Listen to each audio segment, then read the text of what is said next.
All right, so we just talked about generator functions and regular yield, right? So here I have a yield and it's yielding an array.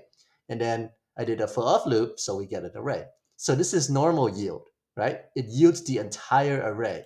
What happens if we put a star after yield? So we have yield star. All right, when you do yield star, it will console.log, or in a for-of loop, take out everything in the array and console.logs them one by one, like hi and bye, right? So that's one difference. The other difference is, let's say you can yield an object, okay? But you cannot yield star this object. Because when you do yield star, the thing on the right, its argument has to be iterable, like an array or set, right? Now, we know we can make objects iterable, but this object right now is not iterable. So therefore, it doesn't work. Okay, but what is yield star actually used for? Well, it's when you have two generator functions and one generator function depends on the return value of the other one. Okay, so generator one is, let's make this yield an array. And then let's make this yield gen one is now done. So I'm gonna copy this. And then two is gonna start with yield the string of gen 2 just started. Okay, and then after that, I'm going to do yield star, the result of generator 1. Generator 1, and then we call it. And then down here, I'll say gen 2 is now done. And then I'll change this to gen 2. Let's see what we get on the right. Okay, so we call gen 2. It goes to the first line. Gen 2 just started. Okay. Then it yield stars the result of the function call for gen 1. Now it goes to gen 1. Gen 1 says, hey, yield this whole array. Okay. And then gen 1 says, okay, yield the string. Gen 1 is done. Okay. When gen 1 is done, it comes back to gen 2, then says yield gen 2 is done. So we see that here. What happens if we take away this star inside generator 2? Does it work? Nope. It's suspended, right? Because without yield star, internally, a generator function does not know that gen 1 is also a generator function, okay?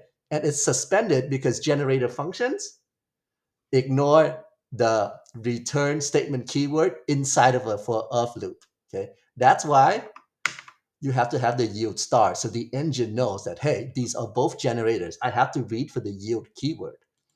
Now, inside generator 1, if I put return blah, blah, blah, blah, do we see that? No, we don't, okay? Because once again, a for-of loop, spread operator, all of that, they ignore the return value. Okay, so always remember that. Okay, so all of this is cool. Now, let's talk about how we can use that, generators, and yield star to create our Fibonacci sequence. This is just a famous math sequence. First two numbers are 0, 1. Then the numbers after are just the sum of the previous two integers. 0 plus 1 is 1. 1 plus 1 is 2, and so on. So let's do function star, and I'll call this Fibo. Now it's taking in two arguments, A and B. But I'm going to use default parameters because A is always 0, according to the sequence, and B is always 1.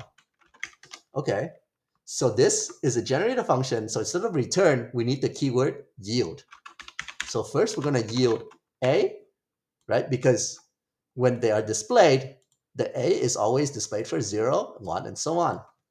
And then after that, we're going to yield star. Why do we need use star?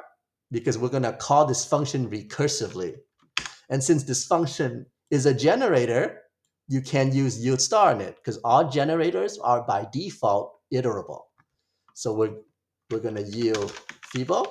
But what are we going to pass in? We're going to pass in B. And then our second argument will be the sum of the previous two. So A plus B or B plus A, doesn't matter. Okay, now, if I just console.log this, we will get an infinite loop because this will keep on going because it's a recursive function. Remember, all recursive functions need a guard clause. So I'll just do if, let's say if A plus B is greater than 9,999. Then we're gonna return. Okay, now we're just gonna console.log it. And since it's iterable, we use the spread operator and do Fibo. See? And we don't have to put in any arguments because by default, it starts at 0 and 1. So if we look on the right, you see we got our Fibonacci sequence, right? 3 plus 5 is 8. 8 plus 5 is 13, and so on, so on. Now, internally, using the generators and the U star is actually a lot more performant than using things like arrays or maps or sets. But does this mean that you should always do something like this, always use generators? No, because the performance increase only matters when you're trying to create something really complex or something that's really long, like this Fibonacci sequence, up to length like 100,000 or longer. If it's anything less than that, just use a normal array. It's more readable, right? And also 90% of people don't even know how generators work, much less yield and yield star, okay? All right, I hope all of this was useful.